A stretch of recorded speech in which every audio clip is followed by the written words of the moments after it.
ਸਤਿ ਸ਼੍ਰੀ ਅਕਾਲ। ਮੈਂ ਹਾਂ ਜਸਵੀਰ ਤੇ ਟੀਵੀ ਪੰਜਾਬ ਦੇ ਖਬਰਾਂ ਦੇ ਇਸ ਬੁਲੇਟਿਨ 'ਚ ਤੁਹਾਡਾ ਸਵਾਗਤ ਹੈ। ਸਭ ਤੋਂ ਪਹਿਲਾਂ ਇੱਕ ਨਜ਼ਰ ਪਾਉਂਦੇ ਹਾਂ ਅੱਜ ਦੀਆਂ ਖਾਸ ਖਬਰਾਂ ਤੇ। ਲਖੀਮਪੁਰ ਹਿੰਸਾ ਨੂੰ ਲੈ ਕੇ ਰਾਹੁਲ ਗਾਂਧੀ ਤੇ ਪ੍ਰਿਯੰਕਾ ਗਾਂਧੀ ਦੀ ਅਗਵਾਈ 'ਚ ਕਾਂਗਰਸ ਦਾ ਵਫਦ ਪਹੁੰਚਾ ਰਾਸ਼ਟਰਪਤੀ ਕੋਲ। ਮਾਮਲੇ ਦੀ ਸਿਟਿੰਗ ਜੱਜ ਤੋਂ ਜਾਂਚ ਅਤੇ ਅਜੇ ਮਿਸ਼ਰਾ ਦੇ ਅਸਤੀਫੇ ਦੀ ਕੀਤੀ ਮੰਗ। ਦਿੱਲੀ ਦੇ ਮੁੱਖ ਮੰਤਰੀ ਅਰਵਿੰਦ ਕੇਜਰੀਵਾਲ ਨੇ ਜਲੰਧਰ 'ਚ ਕੀਤੀ ਵਪਾਰੀਆਂ ਨਾਲ ਮੀਟਿੰਗ। ਵਿਧਾਨ ਸਭਾ ਚੋਣਾਂ ਜਿਤਾਉਣ 'ਚ ਸਹਿਯੋਗ ਦੇਣ ਦੀ ਕੀਤੀ ਅਪੀਲ। ਕਿਸਾਨਾਂ ਨੇ ਕੇਜਰੀਵਾਲ ਦੇ ਇਸ ਸਮਾਗਮ ਦਾ ਕੀਤਾ ਵਿਰੋਧ। ਜੰਮੂ ਕਸ਼ਮੀਰ ਦੇ ਪੁੰਛ 'ਚ ਸ਼ਹੀਦ ਹੋਏ ਜਵਾਨਾਂ ਦੀਆਂ ਮ੍ਰਿਤਕ ਦੇਹਾਂ ਪਹੁੰਚੀਆਂ ਪੰਜਾਬ। ਮਨਦੀਪ ਸਿੰਘ ਦਾ ਬਟਾਲਾ ਦੇ ਪਿੰਡ ਚੱਠਾ 'ਚ, ਗੱਜਣ ਸਿੰਘ ਦਾ ਨੂਰਪੁਰ ਬੇਦੀ ਦੇ ਪਿੰਡ ਪਚਰੰਡਾ ਅਤੇ ਜਸਵਿੰਦਰ ਸਿੰਘ ਦਾ ਭੁਲੱਥ ਦੇ ਪਿੰਡ ਮਾਨਾ ਤਲਵੰਡੀ 'ਚ ਹੋਇਆ ਅੰਤਿਮ ਸੰਸਕਾਰ। ਬੇਅਦਬੀ ਦੇ ਮਾਮਲਿਆਂ 'ਚ ਬਹੁਤ ਜਲਦੀ ਕਾਰਵਾਈ ਕੀਤੀ ਜਾਏਗੀ। ਕਿਹਾ ਉਪ ਮੁੱਖ ਮੰਤਰੀ ਸੁਖਜਿੰਦਰ ਸਿੰਘ ਰੰਧਾਵਾ ਨੇ। ਲਖੀਮਪੁਰ ਹਿੰਸਾ ਮਾਮਲੇ 'ਚ ਕੇਂਦਰੀ ਗ੍ਰਹਿ ਰਾਜ ਮੰਤਰੀ ਦੇ ਅਸਤੀਫੇ ਦੀ ਵੀ ਕੀਤੀ ਮੰਗ। ਅਤੇ ਟਰਾਂਸਪੋਰਟ ਮੰਤਰੀ ਰਾਜਾ ਵੜਿੰਗ ਦਾ ਐਲਾਨ, ਪ੍ਰਾਈਵੇਟ ਬੱਸਾਂ 'ਚ ਵੀ ਲਾਇਆ ਜਾਵੇਗਾ ਵਾਹਨ ਟਰੈਕਿੰਗ ਸਿਸਟਮ। ਬਿਨਾਂ ਪਰਮਿਟ ਦੀਆਂ ਬੱਸਾਂ ਖਿਲਾਫ ਕਾਰਵਾਈ ਨੂੰ ਜਾਰੀ ਰੱਖਣ ਦੀ ਕਹੀ ਗੱਲ। ਤੇ ਹੁਣ ਖਬਰਾਂ ਦਾ ਵਿਸਥਾਰ। ਲਖੀਮਪੁਰ ਖੀਰੀ ਹਿੰਸਾ ਸੰਬੰਧੀ ਅੱਜ ਰਾਹੁਲ ਗਾਂਧੀ ਦੀ ਅਗਵਾਈ ਹੇਠ ਕਾਂਗਰਸੀ ਵਫਦ ਰਾਸ਼ਟਰਪਤੀ ਰਾਮਨਾਥ ਕੋਵਿੰਦ ਨੂੰ ਮਿਲਿਆ। ਇਸ ਦੌਰਾਨ ਵਫਦ ਨੇ ਮੰਗ ਕੀਤੀ ਕਿ ਕੇਂਦਰੀ ਗ੍ਰਹਿ ਰਾਜ ਮੰਤਰੀ ਅਜੇ ਮਿਸ਼ਰਾ ਨੂੰ ਬਰਖਾਸਤ ਕੀਤਾ ਜਾਵੇ ਤੇ ਸਿਟਿੰਗ ਜੱਜ ਤੋਂ ਇਸ ਦੀ ਜਾਂਚ ਕਰਵਾਈ ਜਾਵੇ। ਰਾਹੁਲ ਗਾਂਧੀ ਤੋਂ ਇਲਾਵਾ ਵਫਦ 'ਚ ਰਾਜ ਸਭਾ 'ਚ ਵਿਰੋਧੀ ਧਿਰ ਦੇ ਨੇਤਾ ਮੱਲਿਕਾਰਜੁਨ ਖੜਗੇ ਤੇ ਪਾਰਟੀ ਦੀ ਜਨਰਲ ਸਕੱਤਰ ਪ੍ਰਿਯੰਕਾ ਗਾਂਧੀ ਵਾਡਰਾ ਸ਼ਾਮਲ ਸੀ। ਵਫਦ ਵੱਲੋਂ ਰਾਸ਼ਟਰਪਤੀ ਨੂੰ ਘਟਨਾ ਨਾਲ ਜੁੜੇ ਕੁਝ ਤੱਥ ਵੀ ਸੌਂਪੇ ਗਏ। ਮੁਲਾਕਾਤ ਤੋਂ ਬਾਅਦ ਰਾਹੁਲ ਗਾਂਧੀ ਨੇ ਮੀਡੀਆ ਨਾਲ ਗੱਲ ਕਰਦਿਆਂ ਕਿਹਾ ਕਿ ਜਦ ਤੱਕ ਅਜੇ ਮਿਸ਼ਰਾ ਆਪਣੇ ਅਹੁਦੇ ਤੇ ਰਹਿਣਗੇ ਪੀੜਿਤ ਪਰਿਵਾਰਾਂ ਨੂੰ ਇਨਸਾਫ ਨਹੀਂ ਮਿਲ ਸਕੇਗਾ। ਇਸ ਲਈ ਪਹਿਲਾਂ ਕੇਂਦਰੀ ਗ੍ਰਹਿ ਰਾਜ ਮੰਤਰੀ ਨੂੰ ਅਹੁਦੇ ਤੋਂ ਬਰਖਾਸਤ ਕੀਤਾ ਜਾਣਾ ਚਾਹੀਦਾ ਹੈ। लखीमपुर खेरी में जिन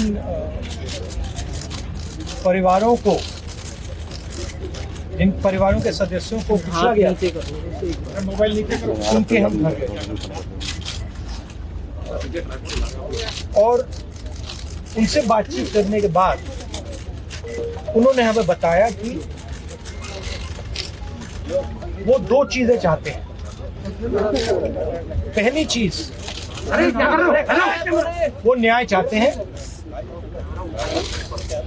वो चाहते हैं कि जिस व्यक्ति ने ये हत्या की है उसको सजा मिले। और उन्होंने ये भी कहा कि जिस व्यक्ति ने हत्या की है उस व्यक्ति के पिता हिंदुस्तान के होम मिनिस्टर हैं। तो हमने राष्ट्रपति जी से कहा कि देखिए, जब तक ये व्यक्ति मंत्री है तब तक न्याय नहीं मिल सकता है। इस मंत्री को हटा देना चाहिए और सुप्रीम कोर्ट के 2 सिटिंग जजेस की इंक्वायरी होनी चाहिए और जिन्होंने भी ये हत्या की है, मर्डर किया है, उनको सजा मिलनी चाहिए। ਇਸ ਸਭ ਦਰਮਿਆਨ ਲਖੀਮਪੁਰ ਖੀਰੀ ਹਿੰਸਾ ਦੇ ਮੁਲਜ਼ਮਾਂ 'ਚੋਂ ਇੱਕ ਅੰਕਿਤ ਦਾਸ ਨੇ ਅੱਜ ਅਦਾਲਤ 'ਚ ਆਤਮ ਸਮਰਪਣ ਕਰ ਦਿੱਤਾ। ਪੁਲਿਸ ਅੰਕਿਤ ਦਾਸ ਦੀ ਗ੍ਰਿਫਤਾਰੀ ਲਈ ਛਾਪੇਮਾਰੀ ਕਰ ਰਹੀ ਸੀ। ਦਾਸ ਸਾਬਕਾ ਸੰਸਦ ਮੈਂਬਰ ਮਰਹੂਮ ਅਖਿਲੇਸ਼ ਦਾਸ ਦਾ ਭਤੀਜਾ ਹੈ। ਉਧਰ ਦੂਜੇ ਪਾਸੇ 3 ਦਿਨਾਂ ਦੇ ਪੁਲਿਸ ਹਿਰਾਸਤ 'ਚ ਆਸ਼ੀਸ਼ ਮਿਸ਼ਰਾ ਤੋਂ ਵੀ ਲਗਾਤਾਰ ਪੁੱਛਗਿੱਛ ਕੀਤੀ ਜਾ ਰਹੀ ਹੈ। ਦਿੱਲੀ ਦੇ ਮੁੱਖ ਮੰਤਰੀ ਅਰਵਿੰਦ ਕੇਜਰੀਵਾਲ ਆਪਣੀ 2 ਦਿਨ ਦੀ ਪੰਜਾਬ ਫੇਰੀ ਤੇ ਨੇ। ਅੱਜ ਉਹਨਾਂ ਵੱਲੋਂ ਜਲੰਧਰ 'ਚ ਵਪਾਰੀਆਂ ਨਾਲ ਜਲੰਧਰ ਲੁਧਿਆਣਾ ਮੁੱਖ ਮਾਰਗ ਤੇ ਸਥਿਤ ਬਾਟ ਕੈਸਲ ਰਿਜ਼ੋਰਟ 'ਚ ਮੀਟਿੰਗ ਕੀਤੀ ਗਈ, ਜਿੱਥੇ ਉਹਨਾਂ ਦੇ ਨਾਲ ਪੰਜਾਬ ਆਪ ਪ੍ਰਧਾਨ ਭਗਵੰਤ ਮਾਨ, ਪੰਜਾਬ ਮਾਮਲਿਆਂ ਦੇ ਇੰਚਾਰਜ ਜਰਨੈਲ ਸਿੰਘ, ਸਹਿ ਇੰਚਾਰਜ ਰਾਘਵ ਚੱਡਾ ਤੇ ਵਿਰੋਧੀ ਧਿਰ ਦੇ ਨੇਤਾ ਹਰਪਾਲ ਚੀਮਾ ਵੀ ਮੌਜੂਦ ਰਹੇ। ਇਸ ਦੌਰਾਨ ਉਦਯੋਗਪਤੀਆਂ ਨੇ ਕਈ ਗੱਲਾਂ ਅਰਵਿੰਦ ਕੇਜਰੀਵਾਲ ਦੇ ਸਾਹਮਣੇ ਰੱਖੀਆਂ। CII ਚੇਅਰਮੈਨ ਤੁਸ਼ਾਰ ਜੈਨ ਨੇ ਕਿਹਾ ਕਿ ਪੰਜਾਬ 'ਚ ਬਿਊਰੋਕ੍ਰੈਟਿਕ ਅੱਤਵਾਦ ਹੈ। ਜਿਵੇਂ ਹੀ ਉਦਯੋਗਪਤੀ ਵੈਬਸਾਈਟ ਤੇ ਨਕਸ਼ਾ ਅਪਲੋਡ ਕਰਦਾ ਹੈ, ਉਸ ਤੇ ਕੋਈ ਨਾ ਕੋਈ ਆਬਜੈਕਸ਼ਨ ਲਾ ਕੇ ਰਿਜੈਕਟ ਕਰ ਦਿੱਤਾ ਜਾਂਦਾ ਹੈ। ਇਸ ਤਰ੍ਹਾਂ ਨਵੇਂ ਉਦਯੋਗ ਨੂੰ ਲਾਉਣ 'ਚ ਕਾਫੀ ਸਮਾਂ ਬਰਬਾਦ ਹੋ ਜਾਂਦਾ ਹੈ। ਇਸ ਤੋਂ ਬਾਅਦ ਆਪਣੇ ਸੰਬੋਧਨ ਦੌਰਾਨ ਅਰਵਿੰਦ ਕੇਜਰੀਵਾਲ ਨੇ ਜਿੱਥੇ ਮੌਜੂਦ ਵਪਾਰੀਆਂ ਨੂੰ ਇਹ ਭਰੋਸਾ ਦਿੱਤਾ ਕਿ ਸਾਡੀ ਸਰਕਾਰ ਆਉਣ ਤੇ ਉਹਨਾਂ ਦੀਆਂ तमाम ਮੁਸ਼ਕਲਾਂ ਦਾ ਹੱਲ ਕੀਤਾ ਜਾਵੇਗਾ, ਉੱਥੇ ਹੀ ਜਲੰਧਰ ਦੀਆਂ 9 ਵਿਧਾਨ ਸਭਾ ਸੀਟਾਂ ਜਿਤਾਉਣ 'ਚ ਸਹਿਯੋਗ ਦੇਣ ਦੀ ਵੀ ਅਪੀਲ ਕੀਤੀ। CII के जैन साहब ने बड़ी अच्छे इंफ्रास्ट्रक्चर की बात की कि इंफ्रास्ट्रक्चर की बहुत बड़ी कमी है, कोई नए फोकल पॉइंट्स नहीं खुले, CLU वाली बात रखी, उस पर भी मैं अपनी बात रखूंगा। पवन जी ने कहा कि झूठे वादे खूब सुने हैं, सारी पार्टियां आती हैं, एक बार सरकार बन जाए तो अफसरों की अफसरशाही की ज्यादा चलती है। जैसे अभी अमन अरोड़ा जी ने एग्जाम्पल दिया कि अफसर ने कहा जी हमने अपने मंत्री का ही काम नहीं होने दिया, आपकी तो औकात ही क्या है। मुकेश जी ने स्पोर्ट्स इंडस्ट्री की बात रखी, वर्ल्ड क्लास स्टेडियम होना चाहिए, बिल्कुल होना चाहिए जी। दिल्ली में इस टाइम हमने बहुत सारे स्टेडियम बनाए हैं, पंजाब में भी खूब स्टेडियम बनाएंगे। एग्जीबिशन सेंटर्स स्पोर्ट्स के लिए होने चाहिए, केवल स्पोर्ट्स के लिए नहीं, सबके लिए होने चाहिए, कई सारे प्रोडक्ट्स के लिए होने चाहिए। एग्जीबिशन सेंटर्स बनाएंगे। जितेंद्र जी ने केमिस्ट एसोसिएशन की तरफ से बात रखी, सुरेश गुप्ता जी ने रखी, और अभी एक भाई साहब, उनका नाम है विर्क साहब ने अपनी बात रखी। इन सबको मैं लिख रहा था, मोटे मोटे तौर पे 10 बातों पे आज अगर आपके सभी की सहमति है तो 10 बातों पे आज हम अनाउंस करते हैं कि ये करेंगे। और अब आखिरी उम्मीद आप लोगों से है, जालंधर में कितनी सीटें हैं? 9 सीटें। ये 9 की 9 सीटें जिता के देने की जिम्मेदारी आप लोगों की है। आपकी समस्याओं को दूर करने की जिम्मेदारी मेरी है।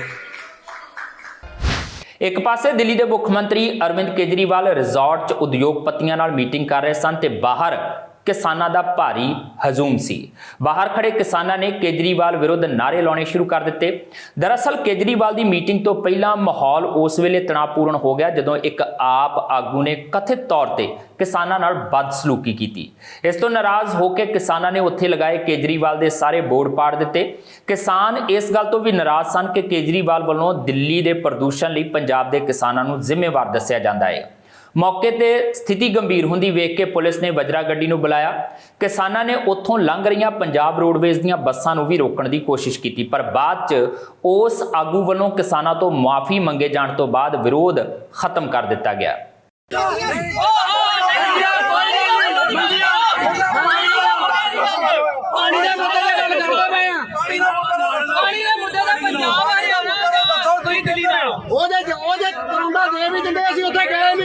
अपने मैंबर साहबान भैन जी सत्कारयोग उन्हां दे कोल जवाब नहीं आया। तुसीं हरियाणा यूपी पंजाब जां दिल्ली इहदे नालों पर वो जवाब नहीं आया। सिर्फ गल्लां बोल-बोल करदे सी, पर अज स्पष्ट हो गया कि केजरीवाल साहब दे कोल कोई जवाब नहीं। दिल्ली जे दिल्ली, हरियाणे च हरियाणा ते पंजाब च भरा इत्थे रैली जिहड़ी आ इहदा पूरा डट के सारियां सत्कारयोग जिन्नियां जथेबंदियां आईयां एकजुट हो गए विरोध करनगियां। बीते दिनी पुंछ च अतवादियों नाल लोहा लैंदियां शहीद हुए मनदीप सिंह दी मृतक देह पिंड चट्ठा च पहुंची।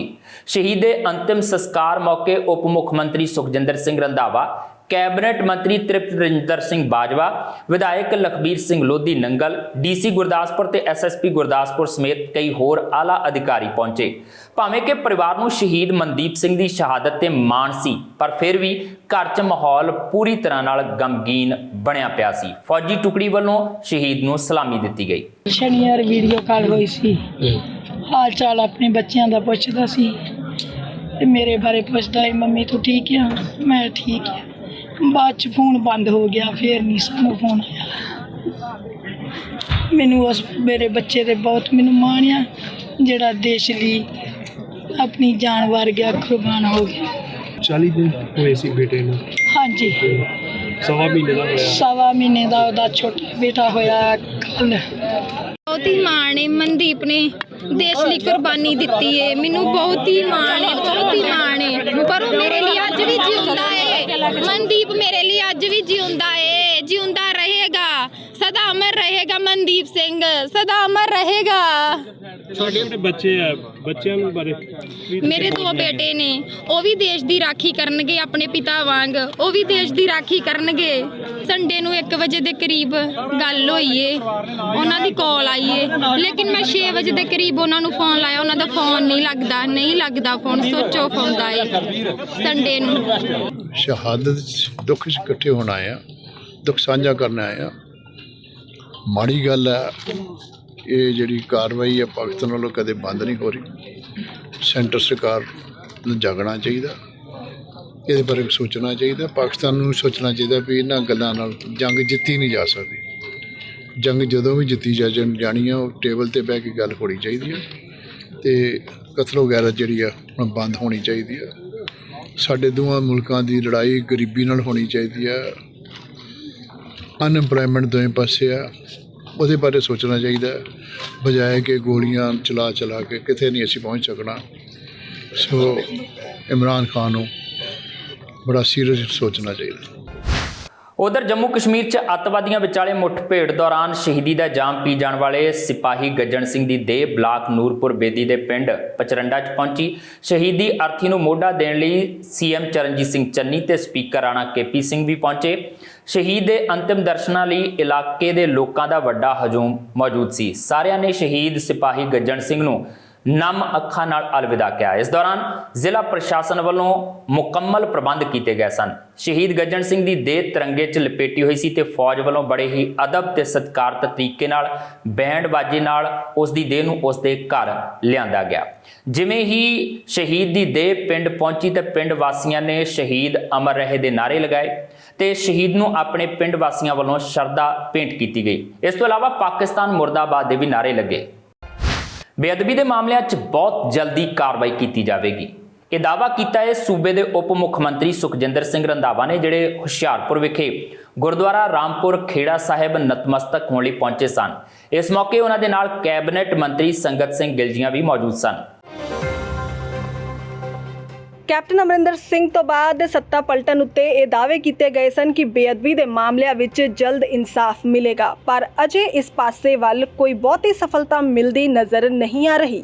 ਬਾਵਜੂਦ ਇਸ ਦੇ ਉਪ ਮੁੱਖ ਮੰਤਰੀ ਸੁਖਜਿੰਦਰ ਰੰਧਾਵਾ ਦਾ ਇਹ ਦਾਅਵਾ ਹੈ ਕਿ ਉਹਨਾਂ ਦੀ ਸਰਕਾਰ ਬੜੀ ਤੇਜ਼ੀ ਨਾਲ ਇਸ ਪਾਸੇ ਕੰਮ ਕਰ ਰਹੀ ਹੈ।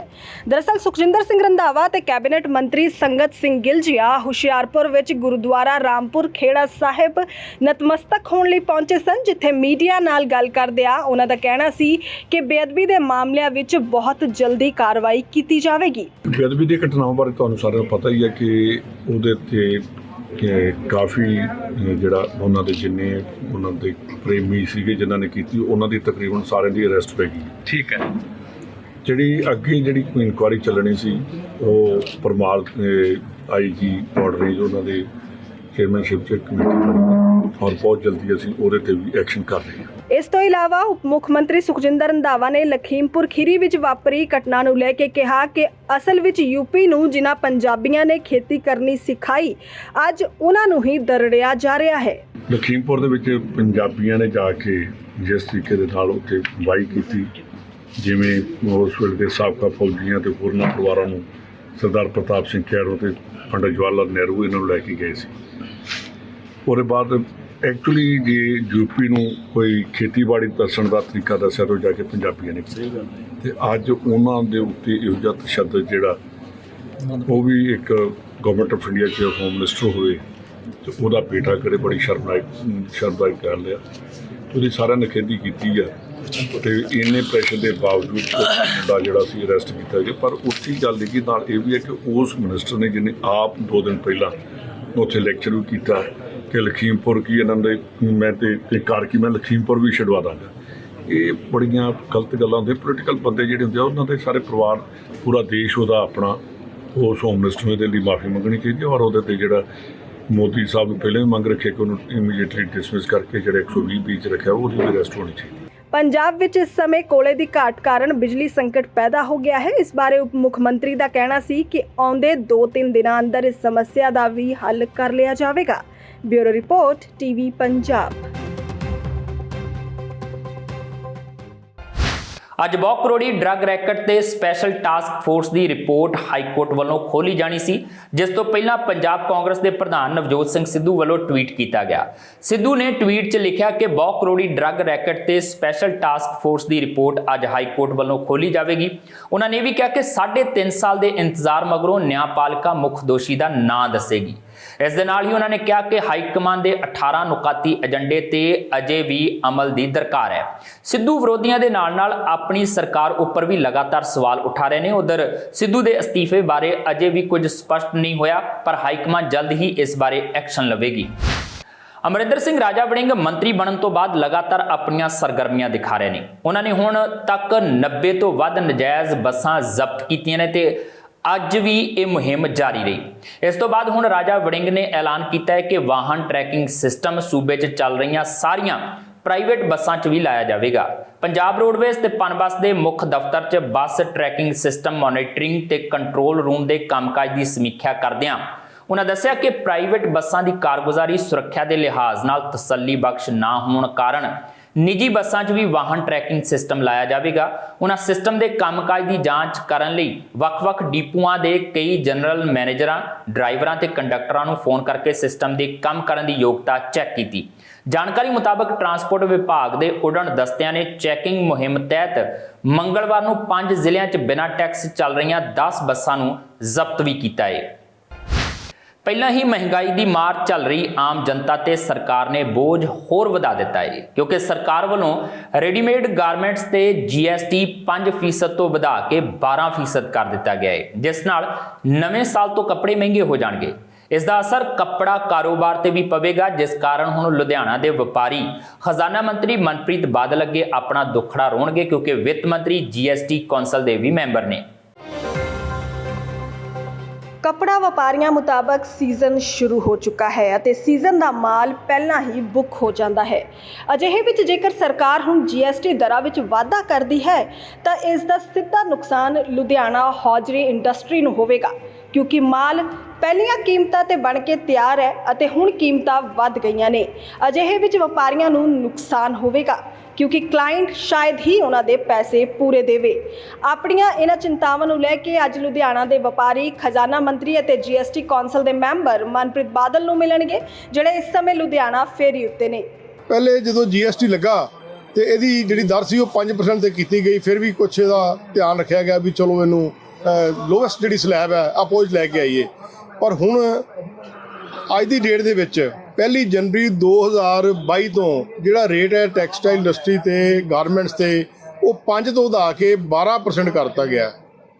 ਇਹਦਾ ਮਤਲਬ ਇਹ ਬਈ ਬਿਲਕੁਲ ਹੀ ਜਿਹੜੀ ਹੈ ਇੰਡਸਟਰੀ ਨੂੰ ਤਬਾਹ ਕਰਨ ਵਾਲੀ ਗੱਲ ਹੈ। ਪਿੱਛੇ 8 ਅਕਤੂਬਰ ਨੂੰ ਇੱਕ south Gujarat processing and textile association the meeting ਹੋਈ ਹੈ, ਜਿਹਦੇ ਵਿੱਚ ਉਹਨਾਂ ਨੇ ਟੈਕਸਟਾਈਲ ਇੰਡਸਟਰੀ ਨੂੰ 1 ਮਹੀਨੇ ਵਾਸਤੇ ਬੰਦ ਕਰਨ ਦਾ ਪ੍ਰਪੋਜ਼ਲ ਰੱਖ ਦਿੱਤਾ।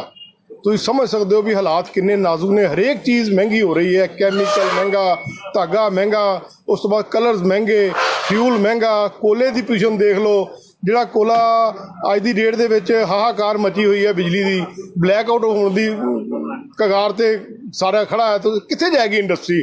ਪਹਿਲਾਂ ਨੋਟਬੰਦੀ, ਫਿਰ GST ਅਤੇ ਇਸ ਤੋਂ ਬਾਅਦ ਕਰੋਨਾ, ਇਹਨਾਂ ਸਭ ਨੇ ਮਿਲ ਕੇ ਕਾਰੋਬਾਰੀਆਂ ਨੂੰ ਤਾਂ ਘਾਟੇ ਦੇ ਖੂਹ ਵਿੱਚ ਸੁੱਟਿਆ ਹੀ ਹੈ। ਇਸ ਦੇ ਨਾਲ ਹੀ ਆਮ ਲੋਕਾਂ ਲਈ ਵੀ ਮੁਸ਼ਕਿਲਾਂ ਵਧੀਆਂ ਨੇ। ਸਾਡੀ ਜਿਹੜੀ ਇੰਡਸਟਰੀ ਹੈ ਬੜੀ ਦੇਰ ਤੋਂ ਸਿੰਸ ਨੋਟਬੰਦੀ ਤੋਂ ਲੈ ਕੇ ਅੱਜ ਤੱਕ ਜਦ ਦੀ GST ਲਗਾਇਆ ਕਦੀ ਵੀ ਰਿਲੀਫ ਨਹੀਂ ਮਿਲੀ, ਸੁੱਖ ਦਾ ਸਾਹ ਨਹੀਂ ਲਿੱਤਾ। ਇਹਨਾਂ ਨੇ ਅਸੀਂ ਪਹਿਲਾਂ ਹੀ ਅਪਸੈਟ ਹੈ। ਗੌਰਮੈਂਟ ਕੀ ਚਾਹੁੰਦੀ ਹੈ ਨਹੀਂ ਸਮਝ ਆਈ। ਉਹਨਾਂ ਨੇ ਕੱਪੜੇ ਦੇ 5 ਤੋਂ 12% ਕਰਤਾ, ਜਿਹਦੇ ਨਾਲ ਇੰਡਸਟਰੀ ਬਿਲਕੁਲ ਡਿਸਟਰਬ ਹੋ ਜਾਏਗੀ। ਸਾਡੇ ਮਾਰਜਨ ਪਹਿਲਾਂ ਹੀ ਘੱਟ ਹੈ, ਹੁਣ ਹੋਰ ਜ਼ਿਆਦਾ ਘੱਟ ਜਾਣਗੇ, ਕੰਮ ਜ਼ਿਆਦਾ ਖਰਾਬ ਹੋਊਗਾ। ਗੌਰਮੈਂਟ ਨੂੰ ਇਹਦੀ ਸੂਝ-ਬੂਝ ਲੈਣੀ ਚਾਹੀਦੀ ਹੈ। ਦੋਨਾਂ ਦੇ ਹੀ ਪਏਗਾ ਜੀ। ਅਲਟੀਮੇਟਲੀ ਕੀ ਹੋਣਾ, ਟੈਕਸ ਰੇਟ ਵੱਧ ਜਾਣੇ ਹੈ ਔਰ ਕਸਟਮਰਸ ਨੂੰ ਇੱਕ ਪਤਾ ਹੁੰਦਾ ਇਹ ਸਾਡੀਆਂ ਬੁਕਿੰਗਾਂ ਹੋ ਚੁੱਕੀਆਂ ਔਰ ਉਹਦੇ ਵਿੱਚ ਸਾਨੂੰ ਕੁਛ ਨਾ ਕੁਛ ਆਪਣੇ ਪ੍ਰੋਫਿਟ 'ਚੋਂ ਸ਼ੇਅਰ ਦੇਣਾ ਪੈਂਦਾ ਹੈ। ਸਾਡਾ ਪ੍ਰੋਫਿਟ ਸਿੰਕਰਾਈਜ਼ ਹੋ ਜਾਂਦਾ ਹੈ, ਮਤਲਬ ਸਾਨੂੰ ਮਾਰ ਡਬਲ ਪੈ ਜਾਂਦੀ ਹੈ। ਇੱਕ ਤਾਂ ਰੇਟ ਕਿੱਥੇ ਦਾ ਹਰੇਕ ਆਦਮੀ ਚਾਹੁੰਦਾ ਵੀ ਰੇਟ ਜ਼ਿਆਦਾ ਮਿਲੇ, ਮੈਂ ਹੋਰ ਗਰੋ ਕਰਾਂ। ਇਹ ਗਰੋ ਕਰਨ ਵਾਲੇ ਪਾਸੇ ਸਾਨੂੰ ਚੱਲਣ ਨਹੀਂ ਦਿੰਦੇ। ਅਜਿਹੇ ਵਿੱਚ GST ਦੀਆਂ ਦਰਾਂ ਵਿੱਚ ਵਾਰ-ਵਾਰ ਹੋ ਰਹੀਆਂ ਤਬਦੀਲੀਆਂ ਅਤੇ ਵਾਧਾ ਵਪਾਰੀਆਂ ਲਈ ਮਾਰੂ ਸਾਬਿਤ ਹੋ ਰਿਹਾ ਹੈ। Bureau report TV Punjab.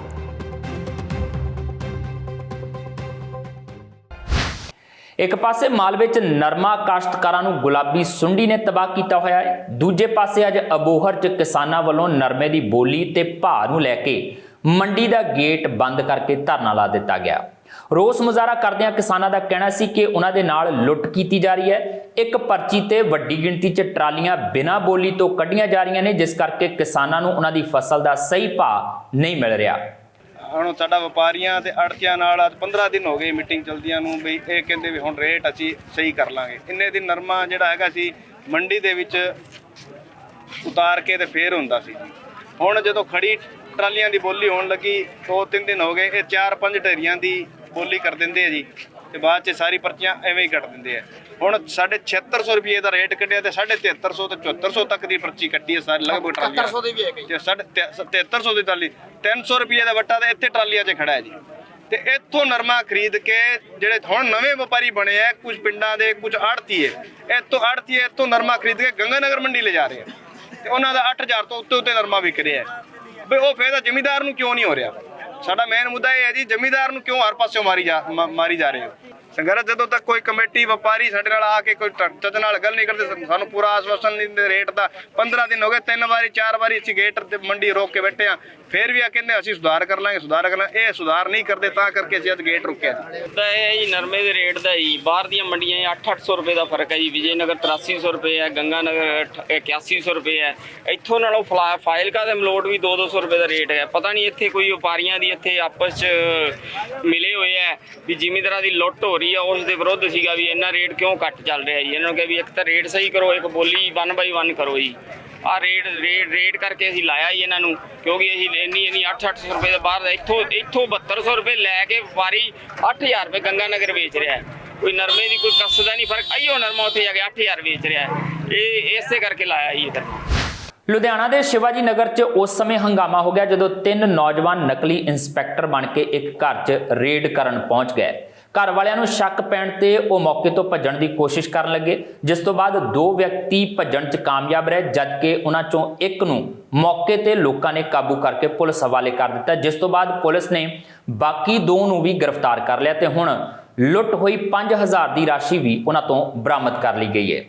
ਕੱਲ ਜੀ ਸਾਡੇ ਇੱਕ ਥਾਣਾ ਨੰਬਰ 3 'ਚ ਇੱਕ ਇਨਫੋਰਮੇਸ਼ਨ ਰਿਸੀਵ ਹੋਈ ਸੀ। ਇੱਕ ਨਿਊ ਸ਼ਿਵਾਜੀ ਨਗਰ ਜਿਹੜਾ ਕਿ 3 ਨੰਬਰ ਥਾਣੇ ਦੇ ਅੰਡਰ ਪੈਂਦਾ, ਉੱਥੇ 3 ਲੜਕੇ ਆਏ ਸੀਗੇ ਜਿਨ੍ਹਾਂ ਨੇ ਆਪਣੇ ਆਪ ਨੂੰ ਇਨਕਮ ਟੈਕਸ ਡਿਪਾਰਟਮੈਂਟ ਦੇ ਏਮਪਲੋਈ ਦੱਸਿਆ ਤੇ ਉੱਥੇ ਰੇਡ ਕਰਨ ਦੇ ਮੋਟਿਵ ਨਾਲ ਆਏ ਤੇ ਉਹਨਾਂ ਨੇ ਇੱਕ ਜਾਲੀ ਜਿਹੜਾ ਹੈਗਾ ਸਮਨ ਵੀ ਜਿਹੜਾ ਬਣਾਇਆ ਹੋਇਆ ਸੀਗਾ ਪਰਿਵਾਰ ਨੂੰ ਦਿਖਾਉਣ ਲਈ, ਜੋ ਕਿ ਇਹ ਘਰ ਦੇ ਅੰਦਰ ਐਂਟਰ ਕਰਦੇ ਨੇ ਰੇਡ ਕਰਨ ਦੇ ਬਹਾਨੇ। ਪਰ ਜਦ ਪਰਿਵਾਰ ਨੂੰ ਸ਼ੱਕ ਪੈਂਦਾ ਤੇ ਉਹ ਜਦੋਂ ਰੌਲਾ ਪਾਉਂਦੇ ਨੇ ਤੇ ਲੋਕਲ ਸਾਡੀ ਪੁਲਿਸ ਪਾਰਟੀ ਦੇ ਲੋਕਲਾਈਟਸ ਜਿਹੜੇ ਹੈਗੇ ਉਹਨਾਂ ਦੀ ਮਦਦ ਨਾਲ ਜਿਹੜਾ ਹੈਗਾ ਇੱਕ ਬੰਦਾ ਮੌਕੇ ਤੇ ਕਾਬੂ ਕਰ ਲਿੱਤਾ ਜਾਂਦਾ ਤੇ 2 ਜਣੇ ਮੌਕੇ ਤੋਂ ਭੱਜ ਜਾਂਦੇ ਨੇ। ਇਮੀਡੀਏਟਲੀ ਜਿਹੜੀ ਸਾਡੀ ਪੁਲਿਸ ਪਾਰਟੀ ਉਹ ਐਕਸ਼ਨ 'ਚ ਆਉਂਦੀ ਹੈ ਤੇ ਆਪਾਂ ਹੋਰ ਵੀ ਟੈਕਨੀਕਲੀ ਤੇ ਹੋਰ ਅਦਰ ਤਫਤੀਸ਼ ਜਿਹੜੀ ਅਮਲ ਵਿੱਚ ਲਿਆ ਕੇ ਜਿਹੜਾ ਹੈਗਾ ਆਪਾਂ ਜਲਦੀ ਜਿਹੜੇ ਬਾਕੀ 2 ਜਿਹੜੇ ਦੋਸ਼ੀ ਸੀ ਉਹਨਾਂ ਨੂੰ ਵੀ ਆਪਾਂ ਨੇ ਅਰੈਸਟ ਕਰ ਲਿੱਤਾ ਹੈਗਾ ਜੀ। ਇਹਦੇ 'ਚ ਜਿਹੜਾ ਇਹਨਾਂ ਵੱਲੋਂ 5000 ਰੁਪਏ ਲੁੱਟਿਆ ਗਿਆ ਸੀਗਾ ਉਹ ਵੀ ਰਿਕਵਰ ਕਰ ਲਿੱਤਾ ਗਿਆ, ਜਿਹੜਾ ਕਿ ਇਹਨਾਂ ਵੱਲੋਂ ਇੱਕ ਜਾਲੀ ਜਿਹੜਾ ਸਮਨ ਤਿਆਰ ਕੀਤਾ ਗਿਆ ਸੀਗਾ ਉਹ ਵੀ, ਪਲੱਸ ਇਹਨਾਂ ਦੇ 2 ਵਹੀਕਲ ਤੇ ਜਿਹੜਾ ਪ੍ਰਿੰਟਰ ਤੇ PC ਇਹਨਾਂ ਨੇ ਯੂਜ਼ ਕੀਤਾ ਸੀਗਾ ਇਸ ਕੰਮ ਲਈ, ਉਸ ਨੂੰ ਪ੍ਰਿੰਟ ਕਰਨ ਲਈ, ਉਹ ਵੀ ਜਿਹੜੀ ਸਾਡੀ ਪੁਲਿਸ ਪਾਰਟੀ ਵੱਲੋਂ ਰਿਕਵਰ ਕਰ ਲਿੱਤਾ ਗਿਆ ਹੈਗਾ। ਇਹਨਾਂ ਦੇ ਜੀ FIR ਨੰਬਰ ਜਿਹੜੀ ਹੈਗੀ ਆ 400 ਜਿਹੜੀ ਹੈਗੀ ਆ 452 ਤਹਿਤ 379B 171 ਤੇ 419 IPC ਦੇ ਤਹਿਤ ਜਿਹੜਾ FIR ਰਜਿਸਟਰ ਕਰ ਦਿੱਤੀ ਗਈ ਹੈ। ਇਹ ਸਨ ਹੁਣ ਤੱਕ ਦੀਆਂ ਖਬਰਾਂ ਤੇ ਜਾਂਦੇ ਇੱਕ ਵਾਰ ਫਿਰ ਨਜ਼ਰ ਪਾਉਂਦੇ ਹਾਂ ਮੁੱਖ ਖਬਰਾਂ ਤੇ। ਲਖੀਮਪੁਰ ਹਿੰਸਾ ਨੂੰ ਲੈ ਕੇ ਰਾਹੁਲ ਗਾਂਧੀ ਤੇ ਪ੍ਰਿਯੰਕਾ ਗਾਂਧੀ ਦੀ ਅਗਵਾਈ 'ਚ ਕਾਂਗਰਸ ਦਾ ਵਫਦ ਪਹੁੰਚਾ ਰਾਸ਼ਟਰਪਤੀ ਕੋਲ। ਮਾਮਲੇ ਦੀ ਸਿਟਿੰਗ ਜੱਜ ਤੋਂ ਜਾਂਚ ਅਤੇ ਅਜੇ ਮਿਸ਼ਰਾ ਦੇ ਅਸਤੀਫੇ ਦੀ ਕੀਤੀ ਮੰਗ। ਦਿੱਲੀ ਦੇ ਮੁੱਖ ਮੰਤਰੀ ਅਰਵਿੰਦ ਕੇਜਰੀਵਾਲ ਨੇ ਜਲੰਧਰ 'ਚ ਕੀਤੀ ਵਪਾਰੀਆਂ ਨਾਲ ਮੀਟਿੰਗ। ਵਿਧਾਨ ਸਭਾ ਚੋਣਾਂ ਜਿਤਾਉਣ 'ਚ ਸਹਿਯੋਗ ਦੇਣ ਦੀ ਕੀਤੀ ਅਪੀਲ। ਕਿਸਾਨਾਂ ਨੇ ਕੇਜਰੀਵਾਲ ਦੇ ਇਸ ਸਮਾਗਮ ਦਾ ਕੀਤਾ ਵਿਰੋਧ। ਜੰਮੂ ਕਸ਼ਮੀਰ ਦੇ ਪੁੰਛ 'ਚ ਸ਼ਹੀਦ ਹੋਏ ਜਵਾਨਾਂ ਦੀਆਂ ਮ੍ਰਿਤਕ ਦੇਹਾਂ ਪਹੁੰਚੀਆਂ ਪੰਜਾਬ। ਮਨਦੀਪ ਸਿੰਘ ਦਾ ਬਟਾਲਾ ਦੇ ਪਿੰਡ ਚੱਠਾ 'ਚ, ਗੱਜਣ ਸਿੰਘ ਦਾ ਨੂਰਪੁਰ ਬੇਦੀ ਦੇ ਪਿੰਡ ਪਚਰੰਡਾ ਅਤੇ ਜਸਵਿੰਦਰ ਸਿੰਘ ਦਾ ਭੁਲੱਥ ਦੇ ਪਿੰਡ ਮਾਨਾ ਤਲਵੰਡੀ 'ਚ ਹੋਇਆ ਅੰਤਿਮ ਸੰਸਕਾਰ। ਬੇਅਦਬੀ ਦੇ ਮਾਮਲਿਆਂ 'ਚ ਬਹੁਤ ਜਲਦੀ ਕਾਰਵਾਈ ਕੀਤੀ ਜਾਏਗੀ। ਕਿਹਾ ਉਪ ਮੁੱਖ ਮੰਤਰੀ ਸੁਖਜਿੰਦਰ ਸਿੰਘ ਰੰਧਾਵਾ ਨੇ ਲਖੀਮਪੁਰ ਹਿੰਸਾ ਮਾਮਲੇ 'ਚ ਕੇਂਦਰੀ ਗ੍ਰਹਿ ਰਾਜ ਮੰਤਰੀ ਦੇ ਅਸਤੀਫੇ ਦੀ ਵੀ ਕੀਤੀ ਮੰਗ। ਅਤੇ ਟਰਾਂਸਪੋਰਟ ਮੰਤਰੀ ਰਾਜਾ ਵੜਿੰਗ ਦਾ ਐਲਾਨ, ਪ੍ਰਾਈਵੇਟ ਬੱਸਾਂ 'ਚ ਵੀ ਲਾਇਆ ਜਾਵੇਗਾ ਵਾਹਨ ਟਰੈਕਿੰਗ ਸਿਸਟਮ। ਬਿਨਾਂ ਪਰਮਿਟ ਦੀਆਂ ਬੱਸਾਂ ਖਿਲਾਫ ਕਾਰਵਾਈ ਨੂੰ ਜਾਰੀ ਰੱਖਣ ਦੀ ਕਹੀ ਗੱਲ। ਇਸ ਦੇ ਨਾਲ ਹੀ ਆਪਣੇ ਜਸਵੀਰ ਨੂੰ ਦਿਓ ਇਜਾਜ਼ਤ। ਸਿਹਤਮੰਦ ਰਹੋ, ਸੁਰੱਖਿਅਤ ਰਹੋ ਤੇ ਦੇਖਦੇ ਰਹੋ TV ਪੰਜਾਬ।